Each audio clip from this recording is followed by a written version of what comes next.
Olá pessoal do Heitor Voando, tudo bem com vocês? Tranquilos? Espero que estejam bem, comigo está tudo bem. Então vamos lá para mais uma aula, capítulo 20, Doutrinas Sociais do século XX. Bom gente, esse capítulo aqui vamos falar basicamente de duas ideologias, né? No caso aí o socialismo e o, o anarquismo, né?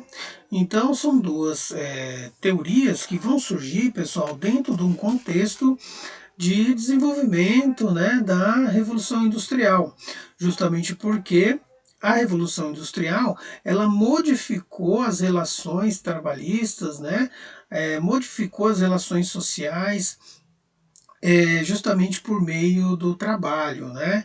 No caso aí, a difusão, né, da propagação da ideologia liberal, né, feita por meio de um objetivo que é a conquista cada vez mais do lucro, né, cada vez mais da riqueza, da concentração de riqueza, cada vez mais gerida por meio da lógica da alta produção, né, dos produtos, isso feito, né, a partir do momento aí de uma conquista feita a qualquer custo, né, ou seja, em cima da exploração do trabalhador, que é feita, né, por meio dessa exploração do trabalho, né? Então, sendo assim, a revolução industrial ela vai traçar, né, um ideal que é objetivar o lucro a qualquer custo, né, em cima da mão de obra exploratória do trabalhador, né, vai dividir o trabalhador, ou seja, dividir a produção, né, ou seja, toda a forma como é feito os produtos, ou seja, é a alienação do trabalhador, é onde ele vai fazer só uma função de um determinado produto, fazendo com que ele perca o conhecimento de todo o processo desse produto, né? A exploração, né? Péssimas condições de trabalho, falta de condições de desenvolver um bom trabalho, né? Ou seja, péssimas condições de higiene, péssimas condições de ventilação, de iluminação, longas horas de trabalho, né? Então tudo isso vai gerar, né, uma sobrecarga, né, no trabalho, fazendo com que eles adoeçam também, né? E também relacionada a uma concentração da riqueza, ou seja, todo o trabalho desprendido da Revolução Industrial, quem é que ganha mais com isso é a burguesia, ou seja, ela concentra uma riqueza, né, por meio da exploração gera uma riqueza, essa riqueza fica nas mãos da burguesia, em contrapartida o trabalhador o proletário ele não tem nenhum direito, né? E ele não usufrui dessa riqueza, ou seja, ele fica cada vez mais pobre. Então, diante desse contexto, né, isso gera o que? Do surgimento de doenças por parte dos trabalhadores que trabalham no regime de exploração, baixos salários também, né? Baixos salários, exploração gera uma miséria, né? Ou melhor, gera uma pobreza, dessa pobreza sendo cada vez mais sistematizada, aí gera uma miséria, fazendo com que os trabalhadores não tenham condições de manter, né, vivos, né, ou seja, as condições de trabalho eram tão precárias que eles recebiam e ficavam pobres e não conseguiam nem se alimentar. Bom, então diante de toda essa exploração, né, pessoal, eles viam o lado oposto, né, que ocorria na burguesia, ou seja, a burguesia vivia num luxo, né, se vestiam muito bem, uma fartura, ou seja, comiam muito bem, boas comidas, né, e um conforto, né, das suas casas, dos seus lares, né, e em contrapartida a população mais pobre não tinha nada disso, né? Então era uma disparidade social, né, uma diferença muito grande que no caso refletia aí numa desigualdade social tremenda, né? Então essa desigualdade social ela fez com que a população começasse, né, a se manifestar. né? Então olha aqui para vocês terem uma ideia, né, gente? Aqui é um quadro, né, uma obra aí que ilustra, né, as crianças brincando em uma rua no bairro do subúrbio londrino. Então vocês podem ver que são casas precárias, né, população bem paupérrima, né? Isso é de 1872, essa pintura. Bom, gente, então diante dessas manifestações, a população, né, ela começa a se manifestar. Ora, surgem protestos pacíficos, ora surgem protestos violentos, né? Então, o ludismo é um desses protestos. No caso aqui, foi um protesto violento que ocorreu dentro das fábricas, que foi seguido aí, né, por um líder, Ned Ludd, se eu não me engano aí, por isso esse nome, ludismo, vem do sobrenome dele, que era o quê?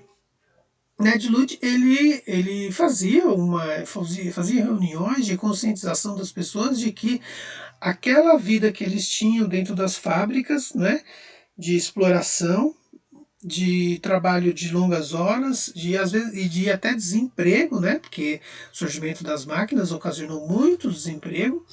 Quer dizer, surgiu, né, bastante emprego, mas depois foi, né, ocasionando o resultado com os avanços da tecnologia, como hoje, né, ocorreu um grande número de desemprego, né. Bom, então, Ned Ludd dizia o seguinte, que essa situação, né, o responsável de tudo isso são as tecnologias, são as máquinas. Então, para poder fazer com que os trabalhadores pudessem ter emprego, pudessem ter melhores condições de trabalho, as máquinas deveriam deixar de existir. Né? Ou seja, elas tinham que ser destruídas. Então começou uma quebradeira nas máquinas, né? Nas fábricas, nas indústrias em Londres, em outras cidades também, e isso foi reprimido violentamente pelo governo, pela polícia, não é? Isso foi tratado como crime, né? Bom, então, diante disso, né, que o povo faz para poder se organizar melhor, de uma forma melhor? Eles vão se organizar em torno, né, das chamadas trade union, que no caso conhecemos hoje como sindicatos, né? Sindicatos é aqueles que vão lutar por direitos, né, por meio das vias legais, por meio da política, né, e reivindicar direitos em todos os sentidos que vocês possam imaginar, né? Melhores condições de trabalho, melhores condições de emprego, né? Fim da exploração. Então, nesse sentido aí, tanto vão lutar por homens como mulheres, como crianças, né? Então, é daí que surge, né, os sindicatos, né, que depois ele vai ocorrer, né, o surgimento em inúmeros países e cidades. Bom, além disso, teve o cartismo, né? Foi um movimento aí pacífico que foi feito pelos operários, né? Os trabalhadores, que fez uma espécie de abaixo-assinado, que é chamada de Carta ao Povo, que era para fazer convencer as autoridades, né? Por meio de uma aclamação, né, dos trabalhadores, fazer convencer eles a fazer um projeto de lei que onde pudesse ocorrer o chamado sufrágio universal. O que era o sufrágio universal? Era o voto, né? Permitido o voto a todo cidadão homem, né? O sufrágio universal é no sentido de que todos pudessem votar e não uma parcela da sociedade como ocorria. E se isso acontecesse, eles poderiam eleger pessoas que iriam representar a população na política, né? Porque é por meio da política que se faz, que se transforma, que muda, não é, uma realidade. Então, essa foi uma outra forma, né, pacífica de fazer os protestos aí. Bom, enfim, gente, qualquer forma, né, tanto o protesto pacífico como os protestos violentos, né, o governo reprimiu fortemente, né. Então a gente está falando de um contexto aí europeu, né, em vários países, França, Inglaterra, Bélgica, tiveram esses movimentos assim nesse sentido de os operários, né, os chamados proletários que que chama, né, dentro de um contexto aí da ideologia socialista, os proletários, né, se manifestaram em diferentes regiões, diferentes países, né, e todos foram reprimidos violentamente, né, pela polícia. Bom, nesse contexto também surge aí os intelectuais, né, ou seja, aqueles que vão fazer com que, né, a crítica, né, a esse sistema seja revelada, né, de uma forma, né. Mas enfim, antes de chegar nessa questão, vamos falar da burguesia, né.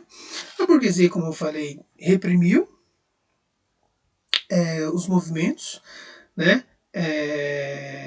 Por que também reprimiu? Porque ia contra, né, os princípios do liberalismo, os princípios da economia sendo gerenciada, né, de uma forma livre, só meio por meio do mercado, por meio das grandes empresas, né, e sendo gerida assim, quem que fez prevalecer os interesses, né, da burguesia foram os próprios operários, ou seja, foram os próprios industriais, né, que defendiam esses interesses, né, que era obter o lucro a qualquer custo, né. E aí então surge também dentro de um contexto de buscar esse lucro, né? Nem que se fosse fazer o trabalhador virar escravo, né? Só que não virava escravo devido, né, ao processo histórico que ocorreu na Europa, o fim da escravidão. Então era uma exploração, né, que beirava ali ao trabalho escravo, né, pelas péssimas condições de trabalho, de vida, né, que os trabalhadores tinham, mas não era considerado como escravidão. Mas enfim, para obter o lucro a todo preço, cada vez mais, chegava-se aí próximo ao trabalho escravo, né? O trabalho era muito exploratório. Então, dentro desse contexto, surge aí os intelectuais que vão questionar a burguesia, questionar esse sistema de trabalho, enfim, claro, eles vão questionar a ponto de demonstrar toda a sua solidariedade aos trabalhadores, né? Então é assim que surge o socialismo científico de Karl Marx e Engels, 1820 a 1895, onde os dois vão defender o seguinte, que isso tem que mudar, né? E para mudar só depende dos trabalhadores, né? Ou seja, Karl Marx, defendendo o socialismo, né? Ele defendia que o trabalhador ele não poderia ser excluído da riqueza gerada pelo trabalho, da riqueza gerada por meio da produção, né? Ou seja, o trabalhador gera uma riqueza e ele tem que usufruir dessa riqueza, né? Ou no caso aí, né? Para fazer isso acontecer, deveria deixar de existir a propriedade privada. Enfim, o que é a propriedade privada? É o que? Os meios de produção, as máquinas, né? A forma de se fazer algo, né? O controle sobre um conhecimento. Então, esses meios de produção, ele não deveria ter dono. Esses meios de produção deveria ser do Estado, ou seja, do país. E quem gerenciava essa condição? Os trabalhadores, né? Então, os trabalhadores iam propor um governo que, por meio da revolução, né, a revolução tinha que acontecer para quebrar essa lógica capitalista, né? Então, os meios de produção seria do Estado, onde o trabalhador iria gerir esse meio de produção por meio da chamada ditadura do proletariado, né? Então, o trabalhador gerenciando, né, esses meios de produção, ele gera riqueza e distribui em benefícios para a sociedade, né? Então, os meios de produção, aqueles meios de produção que gera lucro, tá, gente? Não é uma casa que a pessoa tem, não é, né, algo que não gere renda, né, tem que ser gerar renda, e os meios de produção, as máquinas geram renda, então deveria ser tudo do Estado, né? E assim, então, por meio de uma revolução, os trabalhadores tomavam conta, né, desses meios de produção, sendo eles do Estado. Bom, e assim, então, Marx prega, né, que o trabalhador, para conseguir isso, ele diz, né, proletário do mundo todo, univos, né, univos em torno dessa causa, para poder ser feito. Tanto é que ele diz isso no seu livro Manifesto do Partido Comunista. Bom, depois dessa ideologia vem o anarquismo. O anarquismo, muita gente se confunde que é algo relacionado à baderna, à confusão, à quebra-quebra. Não. O anarquismo ele está inserido dentro de um contexto, né, pregado pelo teórico Bakunin e difundido depois, né, o precursor aí da divulgação, da exposição do anarquismo, que foi Proudhon. Né? No caso aí, o anarquismo defende o seguinte, que uma sociedade ela não pode ser gerida pelo Estado, né? Por quê? Porque o Estado ele é gerido pela burguesia. O Estado ele está a serviço da burguesia e não do trabalhador, e não da pessoa mais pobre. Então, no caso aí, os anarquistas pregam o fim do Estado, né? E no caso aí defendia aí um governo sendo ele gerenciado por corporações, né, cooperativas, né, entre os membros da sociedade. Né? Então, essa organização da sociedade, por meio dessas cooperativas, iria visar as dificuldades, os problemas de todos na sociedade. Né? E então, a sociedade unida iria resolver as questões da sociedade como um todo, sempre visando aquele inicialmente quem precisaria, né, com mais urgência. Então a sociedade toda ia estar em pró dessas causas, né? Dessas causas que onde todos iria lutar, né, por aquele que mais precisa e automaticamente todos lutam por todos, né? Sem classificação, né, de governo gerenciado por núcleos de poder. Né? Então, o anarquismo prega esse fim desses núcleos de poder, onde ele governa uma grande maioria de pessoas. Né? Então, isso para Proudhon, Bakunin, né, esse Estado deveria acabar. Essa foi uma ideologia que surgiu na Europa e depois se espalhou pelo mundo, chegou até o Brasil, né? No século XX, principalmente na época da imigração, né? Vieram muitos anarquistas para o Brasil, pregando, né, essa ideologia, né? Muitos imigrantes espanhóis, italianos, que na época do movimento aqui operário no Brasil, né? Na época de Getúlio, principalmente, né? Foi muito propagado, muito difundido, né? E esse movimento cresceu muito e deu origem ao chamado anarcossindicalismo, né? No Brasil. Bom, então aqui tem algumas fotos, né? Que mostra pra gente aqui Londres, Inglaterra, que retrata aí, né? Um período, né? Do tempo aí de agitações, né, em torno das ideologias, né, onde a população se manifestava, se rebelava diante do contexto de exploração que eles viviam. Né. Aqui, né, uma foto de Karl Marx, esse aqui à esquerda, e Engels, dois teóricos aí, alemães, que procuraram expor as suas ideologias e denunciar, né, todas as mazelas, toda a exploração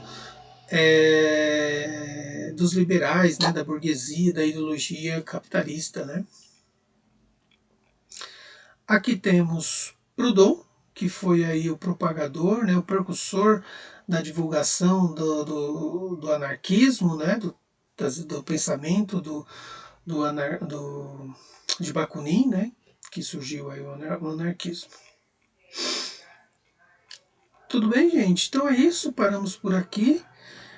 Façam aí anotações de vocês, que é importante, né? Dúvidas anotem também, para ir no chat depois resolver todas essas dúvidas e fazer uma atividade também. Certo, gente? É isso, tudo de bom, até mais, tchau.